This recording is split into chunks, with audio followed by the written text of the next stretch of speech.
예루살렘 가운데로부터 피난하라. 드보아에서 나팔을 불고 베나게렘에서 깃발을 들라. 재앙과 큰 파멸이 북방에서 엿보아 오니라. 아멘. 지난주에 말씀드렸던 것처럼 예루살렘 백성들은 거짓 선지자들 또 거짓 제사장들에 의해서 사로잡힌 자들이 다 되어버렸습니다. 사실은 예루살렘 성이 모이면 안전한 것이거든요. 왜냐하면 하나님이 성전이 계십니다. 그러니까 하나님의 임재하신 곳이기 때문에 예루살렘 성전은 절대로 무너지지 않고 또 예루살렘 성은 무너지지 않을 것이라고 늘 생각을 하고 있었던 거예요. 그래서 그 예루살렘 성전에 다 피하라.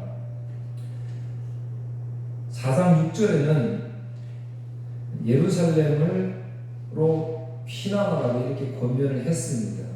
그런데 오늘 본문에는 그 예루살렘에서 나가라고 이렇게 말씀을 하시지요. 그래서 이런 부분들을 잘 살펴보시면 말씀의 은혜가 될 것입니다.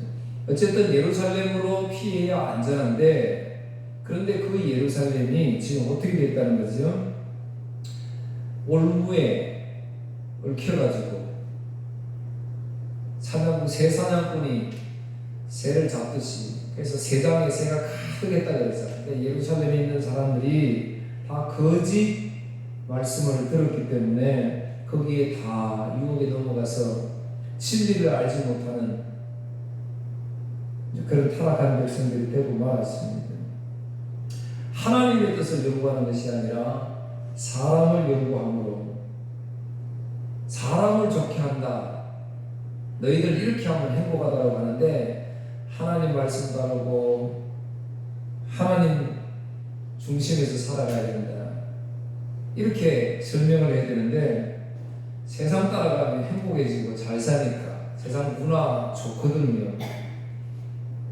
그러니까 이스라엘 백성들이 하나님을 멀리하고 자신들을 번영시켜줄 그런 이방 신을 섬기면서, 이방 나라 보니까 잘 살거든요. 이방 신 섬겨가지고. 그러니까 이스라엘 백성들이 애굽에서 나온 그 하나님 다 잊어버리고 나를 좋게 하고 나를 잘 살게 위한 그 신을 찾았던 것이지. 오늘도 우리 마찬가지지요.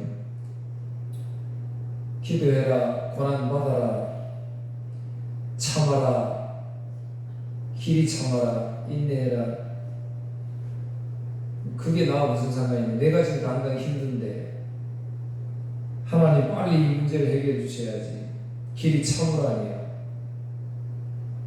해결해 주셔야지. 그러니까 이런 시대에 우리가 지금 살고 있단 말이에요. 종교인이 되어가지고 그렇게 하면 그 모든 문제를 풀어줄 것으로 그렇게 생각을 했단 말이에요. 그래서 결과적으로 거짓 선지자들은, 제사장들은 번창하고 거부가 되어가지고 살찌고 윤택하여졌고, 이스라엘 백성들은 자기의 뺨을 때리는 제사장 선지자들도 좋게 여겼다. 그렇게 해요. 그래서 지난 시간에 말씀드렸듯이 호세아 4장 7절에는 번성할수록, 너희들이 번성할수록 내게 범죄한다. 하나님이 그렇게 말씀하셨고, 야고보서 5장 3절에는 너희가 말세에 재물을 쌓는도다. 그러니까 부자 되는 것을 제가 뭐라는 것이 아니고, 부자 되면 좋지요. 유익함이 많이 있지요. 그러나 분명히 야고보서에서는 부자됨에 대한 경고를 아주 심각하게 하고 있습니다. 그래서 오늘 예레미야 선지자를 통해서 하나님은 내가 이제 이 너희들이 안전하다고 생각하는 예루살렘 성을 심판할 것이다. 그러니까 예루살렘으로부터 피난해라.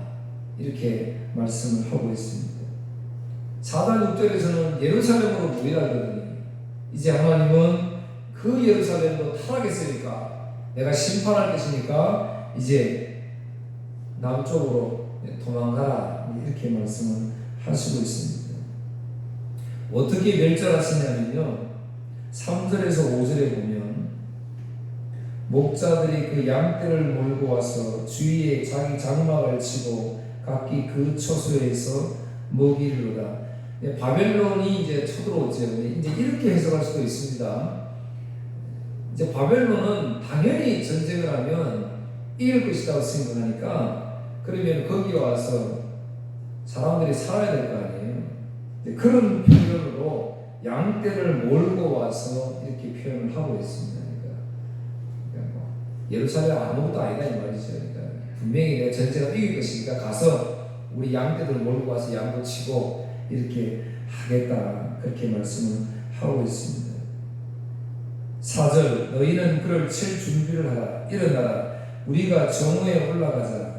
아하 아깝다 날이 기울어 저녁 그늘이 길었구나. 고대 전쟁에는 밤에는 전쟁을 안 했지요. 그러니까 밤에는 아무것도 안 보이니까 제가 그런 생각할 때만 해도 뭐 야간 경기 이렇게 투시경이 있습니다만 매우 힘들어요. 그러니까 야간 경기는 시야 구별이 안 되니까 굉장히 힘듭니다. 오늘날도 야간 전투가 힘든데 예전에는 어려웠겠지요. 낮에만 전쟁을 하는데 전쟁을 하려고 이제 올라왔는데 아하 아깝다 저녁이 되었다는 거예요. 저녁에 공격하면 안 되는데 그런데 5절에 보니까 일어나라 우리가 밤에 올라가서 그 요새들을 헐자 하는구다. 밤에 공격하자 지금 이러잖아요. 이거는 하나님이 정하신 심판, 낮에만 당시에 전쟁을 함에도 불구하고 저녁에 올라간다. 이 말은 하나님께서 정하신 심판은 꼭 이루어진다. 지체되거나 연기되지 않는다는 말씀이에요. 매우 중요한 말씀이죠. 그런 심판. 그러니까 우리가 예수님은 제대로 믿어야 되죠. 아니 사실은 하나님이 우리에게 성령 하나님 보내신 그 성령 하나님 예수님 제대로 믿게 해줘야 되죠. 그래서 우리는 기도할 뿐인 거예요. 나는 연약하고 날마다 나는 죄악의 길로 세상 길로 가려고 하는데 하나님 나를 붙들어 주시니 그 하나님 그래서 찬송하는 거예요. 우리가 뭐 잘나서 재주가 있어서 좋은 모습으로 막 드리는 것이 아니라 그 하나님 나를 그렇게 인도하신 하나님이 좋으니까 그 표현하는 길이 찬송이고 감사고 헌금이고 봉사고 이웃을 사랑하고 섬기는 거고 그런 거예요. 아내 사랑하는 남편 사랑하는 거 다 그 차원에서 그런 거예요. 근데 참 놀라운 건요. 그 밤에 전쟁을 올라가라고도 말씀하시고 또 보면 6절 만군의 여호와께서 이와 같이 말하노라 너희는 나무를 베어서 예루살렘을 향하여 목책을 만들라 이는 벌받을 성이라 그 중에는 오직 포악한 것뿐이라. 이제 성이 포악한 것밖에 없는데 나무를 베어서 이제 성을 점령하라고 하잖아요. 근데 신명기 20장 19절 20절에 보면요 이스라엘 백성들이 가나안에 들어갈 때 이스라엘 백성들이 가나안에 들어갈 때는 하나님이 이스라엘 백성들에게 나무를 다 베지 말라고 합니다. 특히 과일 나무는 베지 말라고 이야기해요. 왜? 너희들이 먹어야 되니까. 그런데 오늘 여기서는 나무를 베버려요. 이스라엘 백성들을 더 가혹하게 심판하시는 모습을 볼 수가 있습니다. 오늘 사랑하는 성도 여러분, 내가 교회 다닌다고 그래서 뭐 이 세상의 죄 이것 아무것도 아니다 이렇게 생각하면 안 돼요. 그래서 날마다 우리는 그 죄 앞에 엎드려 져야 돼요. 오늘 이스라엘 백성들의 죄가 어때요? 오직 성에는 포악한 것뿐이다. 그 다음에 7절 샘이 그 물을 솟구쳐 낸같이 그가 그 악을 드러내니. 여러분 도시는 모르지요. 촌에 가면 옛날에 샘물 있잖아요. 샘물 이렇게 물 긁어내면 물방울이 볼록볼록 이렇게 올라오잖아요. 샘물이. 그거는 아무리 퍼내도 계속 나오잖아요. 그래서 샘물이잖아요. 이스라엘 백성들의 죄가 샘이 솟구치는 것처럼 그렇게 드러난다고 오늘 말씀합니다. 그러니까 하나님이 예루살렘성 이거 무너뜨릴 테니까 너희들 피난하라 이렇게 말씀을 하셨던 거예요. 안전한 곳, 교회가 안전합니까? 이단들은 다 교회로 모여야 되죠. 말세 때에 자기들에게 구원이 있다고. 아니에요. 교회도 우리 사람이 세운 건물일 뿐입니다. 교회 모인다고 안전한 것은 오직 예수 그리스도밖에 없습니다. 자, 한번 보세요. 바벨론이 북쪽에서 쳐들어오잖아요. 그러니까 이제 하나님 오늘 이스라엘 백성들에게 이제는 예루살렘 성도 아니다. 이것은 셈이 막 솟듯이 죄를 지니까 이것도 내가 심판하겠다. 그러니까 피난하라. 그럼 어디로 피난해야 돼? 그럼 남쪽으로 가야 되지. 남쪽은 뭐예요? 광야잖아요. 광야로 피할 수밖에 없습니다. 우리가 생각하면 광야는 사람이 살 수 없는 땅이잖아요. 그런데 하나님의 백성들이 생각할 때 하나님의 백성들에게 그 광야는 뭐예요? 은혜의 땅이었잖아요. 은혜의 땅. 하나님이 얼마나 우리를 사랑하시는지 예루살렘 성 하나님의 성전이 있다고 그렇게 자부하던 그것도 심판할 때니까 피난해라. 광야가 피난처가 되는 이유는 광야에는 아무것도 없어요. 의지할 것이 없습니다. 여러분, 우리가 지금 하나님을 절대적으로 의지하지 않는 이유는 뭐예요? 하나님 말고 다른 것이 나를 도울 수 있기 때문에 그렇잖아요.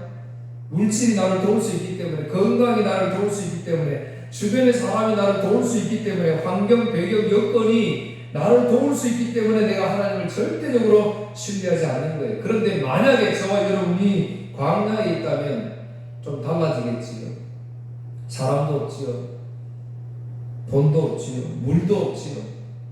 추위와 더위뿐인데 하나님밖에 없잖아요. 그래서 하나님이 이스라엘을 광야로 인도하십니다. 하나님만이 입히시고 먹이시는 것이 곧 광야이기 때문에 그렇습니다. 세상을 상징하는 애국 생활에서 하나님이 이스라엘 백성들을 인도해 내셨습니다. 가나안 주셨어요. 근데 그곳에서 하나님 찬양하고 하나님께 예배하는 삶을 살아야 되는데 거짓 선지자와 제사장들은 자신들이 살찌우고 윤택해지고 번창해지고 백성들은 올무로 쬐서 유혹해서 찬양꾼의 도구로 하나님의 말씀을 사용했어요. 하나님의 말씀 자체가 진리인데 그 하나님의 말씀을 찬양의 도구로 사용해서 그 사람들을 사로잡았어요.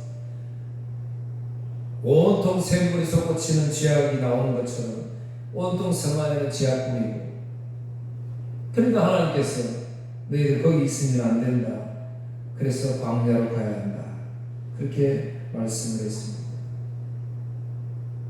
이 예루살렘 성에서 집 짓고 돈 벌고 저축하면서 좀 농사 지면서 행복하게 살 것이라 생각했던 인생들, 그러나 아니었던 거예요. 하나님은 너희는 이 땅에 나그네이니 오직 예수님께로 나가야 살 수 있다. 그렇게 말씀을 하십니다. 광야는 히브리어로 미드바르라는 단어인데요. 이 미드바르는 말씀이라는 뜻을 가지고 있는 다바르라는 단어에서 파생되어 나왔어요. 그러니까 광야라는 것은 어떤 것이에요? 사실은 하나님의 말씀을 듣는 곳이다, 이런 뜻입니다. 광야. 그러니까 하나님이 계속 광야를 보내시는 이유가 여기 있겠지요. 오늘 사랑하는 성도 여러분, 오늘 저와 여러분들을 이 땅에서 계속 편안하고 잘 살게 하시지 않는 그런 하나님, 오히려 그 하나님 진짜 하나님이세요. 이 세상에서 잘 살기를 하나님은 원하지 않습니다. 왜요? 이 세상에 나그네 인생길인데 하나님은 광야에서 살기를 원하세요. 광야에서 하나님을 전적으로 신뢰하고 의지하기를 원하십니다.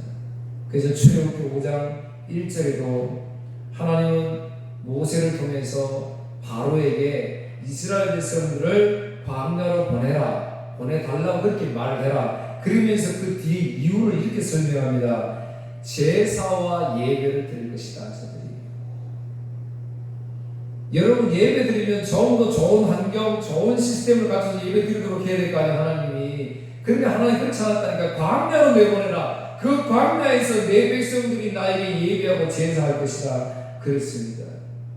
어떤 좋은 악기도 없습니다. 좋은 환경에서 예배할 수가 않았어요.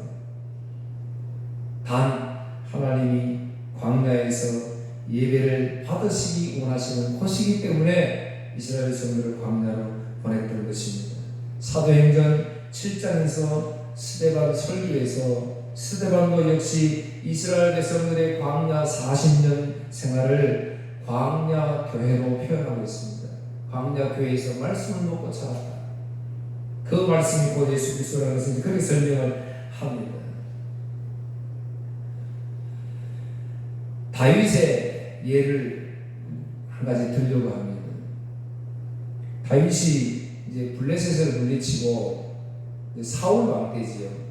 블레셋을 물리치고 귀환을 하는데 백성들이 전쟁에서 이기고 돌아오니까 여인들이 막 사가지고 찬송을 하는데 사무엘상 18장 7절 여인들이 뛰놀며 노래하여 이르되 사울이 죽인다는 천천히요 다윗은 만만이로다 한지라. 막 다윗을 열광하는 거지. 막 사울 왕이 기분 좋겠습니까? 자기가 왕인데 사울 왕이 기분이 좀 안 좋지. 그리고 어느 날 사울에게 악령이 씌었어요. 악령이 씌었어요. 보니까 다윗이 어떤 수금을 타고 있는 악기, 수금. 다윗이 음악을 잘 뜬 거예요. 그래서 시편 노래를 많이 지었잖아요. 연주를 막 하고 있는데 이 사울 왕이 악령이 씌어가지고 보니까 여기 창이 있는 거예요. 다윗을 죽이고 창을 들어가지고 탁 던졌는데 다윗이 피하고, 사실은 다윗이 피한 게 아니라 하나님 피하게 하셨죠. 또 던졌는데 또 피하게 됐습니다. 그러니까 사무엘상 18장 12절에 여호와께서 사울을 떠나 다윗과 함께 계심으로 사울이 그를 두려워한지라. 이제는 사울이 다윗을 이제 두려워하기 시작합니다. 왜요? 하나님 떠나니까. 여러분, 우리 세상 염려가 아무리 크다 그래도요, 하나님이 나에게 주신 은혜 주시면 두렵지 않은 거예요. 그래서 우리 크리스찬들이 죽음을 두렵지 않는 이유가 어디 있어요? 우리는 천국 가니까, 하나님 품으로 가니까. 그러니까 두렵지 않는 거예요. 근데 사울은 하나님의 은혜가 떠나니까 이제 두려운 거예요. 그래가지고 이제 저 다윗 때문에 큰일 났다. 지금 머리를 굴리지. 이제 맏딸 메랍이라는 맏딸이 있는데 이 맏딸을 다윗에게 결혼시키려고. 그러면 이제 조건이 저 블레셋 좀 물리쳐 달라. 사실은 뭐예요? 그 전쟁터를 보내가지고 다윗 죽이려고 한 거잖아요. 그런데 막상 다윗에게 주기로 한 그날 이 사울이 좀 아깝다고 생각이 들었는지 이 맏딸을 다른 사람한테 시집을 보내버리네요. 다윗 같은 굉장히 속상한 거 아니에요. 사울은 사위삼을 생각은 없고 사실은 죽이려고 하는 데만 있습니다. 그런데 곧 다음 딸 미갈이라는 딸이 있는데 이 미갈은 또 이 딸이 또 다윗을 좋아하는 거예요. 그래서 누가 부하가 왕이시여 따님이 다윗을 사랑합니다. 그러니까 이제 이 왕이 그럼 잘 됐구나. 다윗이 그걸 좋게 여겼다 이렇게 이야기합니다. 또 조건을 달아요.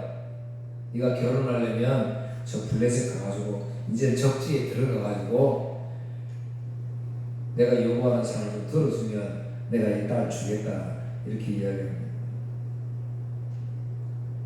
그럼 다윗이 그 말대로 적장에 들어가서 다 목을 베고 왔지요.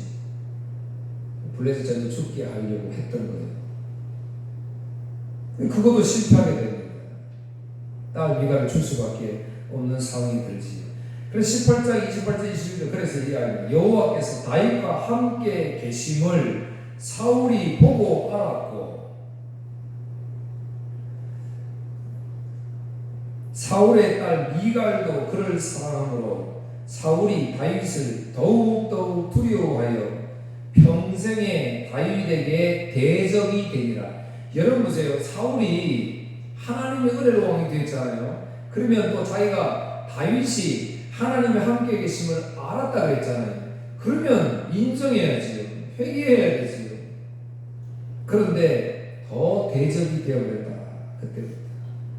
그래서 이제 다윗을 본격적으로 죽이려고 그러니까 이제는 블레셋을 통해서 죽이려고 했다. 이제 안 되니까 이제 사람들이 직접 죽이려고 군사들을 풀어서 다윗 죽이려고 하니까 다윗이 도망갈 수밖에 없잖아요. 그래서 다윗이 도망간 곳이 아둘람 굴입니다. 아둘람 굴. 제가 오늘 피난처이신 예수에 대해서 설교를 하면서 왜 이 아둘람 굴을 이야기하냐면 이 관계가 있습니다. 이 아둘람이라는 뜻이 은신처, 피난처, 격리된 장소 이런 뜻입니다. 그러니까 이 다윗이 그 아둘람굴로 피해 들어가게 됩니다. 사무엘상 22장 1절 2절 그러므로 다윗이 그곳을 떠나 사울을 떠나서 아둘람굴로 도망하며 그의 형제와 아버지의 온 집이 듣고 그리로 내려와서 아둘람굴로 도망갔어요. 석향굴로 되어 있는 지금 고고학자들이 그 지역에 가서 굴들을 보니까 굴들이 진짜 많이 있대요. 근데 이제 어느 굴이 다윗이 숨었는 굴인지는 정확히 알 수는 없지만 어쨌든 큰 굴들이 많이 있다고 합니다. 광야 그곳 아둘람굴로 피신한 다윗 이유가 있어요. 이스라엘하고 블레셋 전쟁을 하고 있잖아요. 근데 지금 이 아둘람 굴이 있는 지역이 그 경계선쯤 돼요. 경계선쯤. 그러니까 블레셋 입장에서도 다윗을 죽이려고 가려고 하니까 이스라엘이 있고 이스라엘도 다윗을 죽이려고 가려고 하니까 블레셋이 있고 그냥 아주 절묘한 경계 지점에 다윗이 굴에 딱 숨었던 거예요. 그런데 이 다윗이 그 광야의 아둘람 굴에서 뭐 했을까요, 여러분? 하나님만 바라볼 수 없잖아요. 아까 제가 말씀드렸잖아요. 광야는 의지할 것이 하나도 없는 데잖아요. 하나님밖에. 그러니까 다윗은 지금 이제 혼자 굴에 도망가서 하나님만을 바라볼 수밖에 없잖아요. 그래서 시편 142편, 시편 57편 이걸 그 아둘람 굴에서 짓습니다. 여기에서 다윗이 하나님을 의지하는 믿음, 전에도 하나님 주신 은혜에 있었잖아요. 그러나 여러분 우리 믿음대로 늘 살게 되던가요? 믿음이 떨어질 때도 있잖아요. 다윗도 마찬가지입니다. 근데 그 아둘람 굴에서 하나님을 의지하는 믿음을 다시 회복하고 하나님이 나에게 주신 이 믿음은 시대의 상황 따라서 시대의 환경 따라서 사라지는 삶이 아니구나.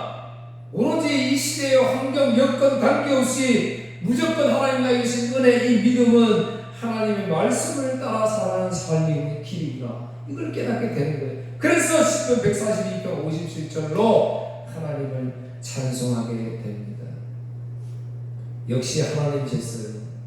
그런데 그 가족들이 그 소문을 듣고 그 굴로 찾아오게 됩니다.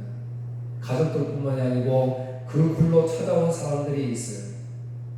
환난 당하는 모든 자와 빚진 모든 자와 마음이 원통한 자가 다 그에게로 모였고 그는 그들의 우두머리가 되었는데 그와 함께한 자가 400명 가량이었더라. 400명의 사람들이 다윗에게 몰려왔어요. 다윗이 다시 한번 일어서서 이스라엘을 회복하고 하나님의 귀한 종으로 쓰임받는 일에 큰 역할을 하게 됩니다. 사랑하는 성도 여러분, 어디로 피난해야 합니까? 시편 46편 1절 3절 하나님은 우리의 피난처시요 힘이시니 환난 중에 만날 큰 도움이시라. 그러므로 땅이 변하든지 산이 흔들려 바다 가운데 빠지든지 바닷물이 솟아나고 뛰놀든지 그것이 넘침으로 산이 흔들릴지라도 우리는 두려워하지 아니리로라. 그랬습니다. 시편 62편 8절 백성들아 시시로 그를 의지하고 그의 앞에 마음을 토하라. 하나님은 우리의 피난처시로다. 아멘. 피난처 되시는 예수님께 오늘 저와 여러분께 부르셨잖아요. 얼마나 감사해요. 수많은 사람 중에 이 피난처를 부르셨습니다. 이 진정한 피난처이신 예수 그리스도 알지 못하고 세상이 나에게 만족을 줄 것으로 착각하고 달려가는 그런 백성들에게 오늘 저와 여러분이 만난 피난처 되신 예수 그리스도, 이 예수 그리스도를 전할 수 있는 여러분 되기를 주의 이름으로 축복합니다. 아까 다윗이 아둘람굴에서 지었던 찬송 같이 한번 부르겠습니다.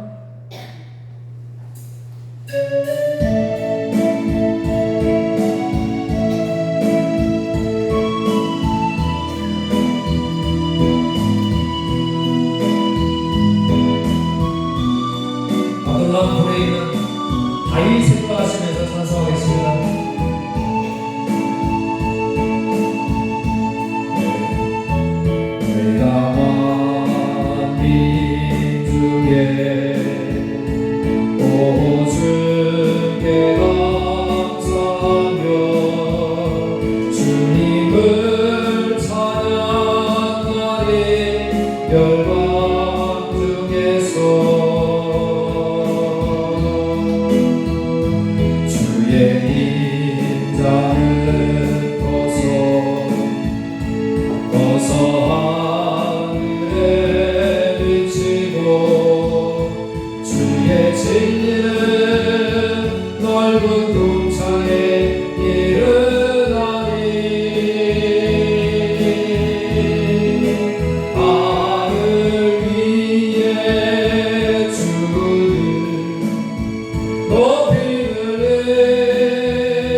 진리는 넓은 궁창에 이르나니 하늘 위에 주를 높이 들리며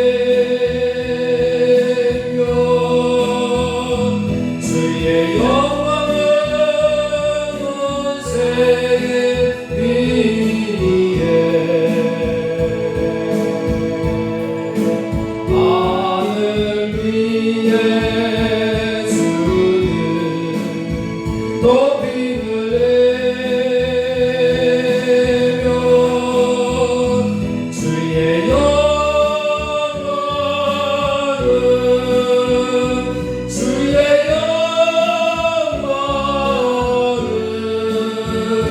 주의 영광을